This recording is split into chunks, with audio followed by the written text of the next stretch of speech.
out here. And of course, this is the big prelude to what will be just an amazing stretch of racing.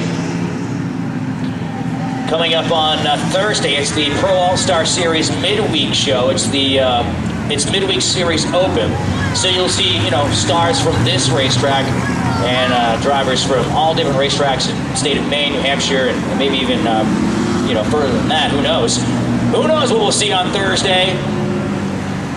Starting time is 5:45. That's Thursday night. And then, of course, practice on Friday for the Pro All-Star Series. Saturday and Sunday, it is a big weekend of racing. It starts Thursday again on the 10th with our midweek series open. And then, of course, Day of Destruction, which we've seen a little bit of a night of destruction here tonight. A couple destroyed race cars. But Day of Destruction 2, that is Friday night on the 18th. It's a 7 o'clock start, so Friday night at 7 o'clock on the 18th, make sure you're here for Day of Destruction. Get here early, and don't plan on putting a duffel bag next to you, because you're not going to be able to fit it. It's a very packed event. Anybody who's been to a Day of Destruction knows exactly what I'm talking about. If you haven't been, I highly suggest you YouTube, just type in Beech Ridge Day of Destruction on YouTube. And you'll see a couple of the greatest videos I think I have seen, even for YouTube. There's some great videos on that site, but just the impact of one of the, or a couple of them actually, a couple of the street drags from the last one we had back, it was like Memorial Day weekend, somewhere around there. All right, ready to go here with this race. 4 laps into it, road class, ready to go. Here we go up a turn number 4.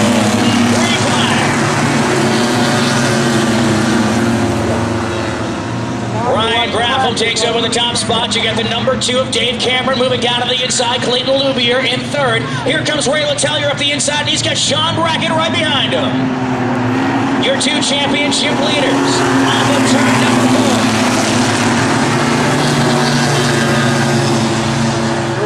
4. Ray is down to the inside. He will pick up spot number 3. As of right now, Letelier has the championship lead. As soon as the 1 gets by the 6 goes back to Brackett. It is currently tied as far as points go. And again, we defer to the most amount of wins, and that would go to Sean Brackett. So they are in a dead heat right now, and we look back and we talk about points racing, and with the abbreviated season, with the 2 weeks that we didn't have over the last couple of weeks, makes the races back in early June all the more important as they go side by side into turn number 1. You think of the position that you might have given up. Maybe it was only a 7th place. You were battling for 6. You say, okay, you know what? It's week 1 of our points racing. I'm going to give you that position. Well, here we are, side by side on the final race of the night. Just shy of halfway. Matter of fact, they have lots of 3 wide on the front stretch. And that position that Ray Letelier may have given up is coming back to haunt him now as he falls behind Sean Brackett. And the improbable night for Sean Brackett continues. After destroying his race car in qualifying, jumping into his team car, normally driven by Ed Connolly, Ray Letelier is not going down without a fight. Cross flags in the air this time. Remember, if Letelier can get by both Cameron and Brackett and keep Brackett behind Cameron, he is going to be in the championship.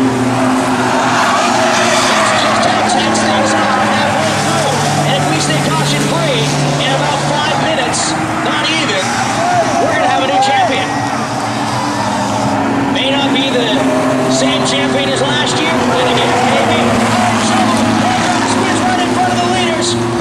Richard Downs spins the number 28 for the infield. Can he refire? Will we see caution? Right now, if 24 gets around the number 2, he's back up in front, but Sean Brackett now fighting to the outside. He's not going down without a fight. Ladies and gentlemen, this is how it's been all year long with the Roadrunners. Ray Letelier has not had a finish worse than 4th all year, and yet he may not win the championship this year. Letelier down to the inside. They're going to go 3 wide. Brackett's up on top. Dave Cameron's right there. Oh, Letelier and Brackett almost get together. Excuse me, Letelier and Cameron almost get together, almost set him up in the bracket, which would have ended his season. Through 3 and 4, position. And again, we do right now. Sean knows this. But the question is, will he stay glued to the back bumper, or will he make a race of it? Will he try to get around the number 24? 5 laps to go. It's Brian Graffam up in front. Second spot is Ray Letelier. If Dave Cameron can get in there, he can really make a difference in the outcome of the championship. But as of right now, he is fading, riding in the spot that is number 4 on the racetrack. Then you have Clayton Lubia rounding out the top 5. Dave Turner, Mark Hill in the 35. Excuse me, no, Mark Hill is driving the 31. The 35 is driven by Connolly, normally the driver of the number 1 who rides in third.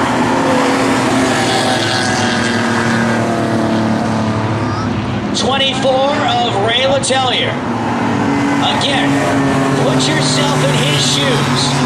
An outstanding season in a car that is for sale, or at least was for sale. I saw a for sale sign on that car at the beginning of the night. I don't see one now. And unless a deal has been made, maybe Bub Billiter took it off the market. Because it was $2,500, if I remember right, at the beginning of the night. And again, put yourself in Ray's shoes. You run strong all year. You don't have a finish worse than 4th. You are within 2 points of the championship. That's 1 position in the feature. And you look in your rearview mirror and you see the driver that you're racing in that position, meaning you have at least tied the championship.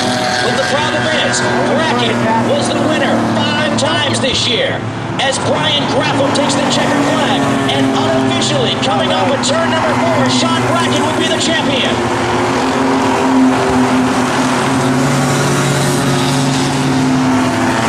Ladies and gentlemen, as I've said many times tonight, anything that we say is all unofficial. It's not until we see it on beachridge.com or it's released through the press. But based on our information coming into this race, there was a 2-point spread between Sean Brackett and Ray Letelier. The points cascade to further on back. 50 for the win, 48 for second, 46 for third, and so on. Meaning that if the 24 finished 1 point or 1 position ahead of the number 1, he would in fact tie him for the championship, which is what happened on the racetrack. We defer to wins. That's how these ties are settled. And how about a round of applause for your winner? Not overshadowing this, though. Brian Graffam in the 64. But an improbable night for the number 1 and your unofficial repeat champion, Sean Brackett. Now.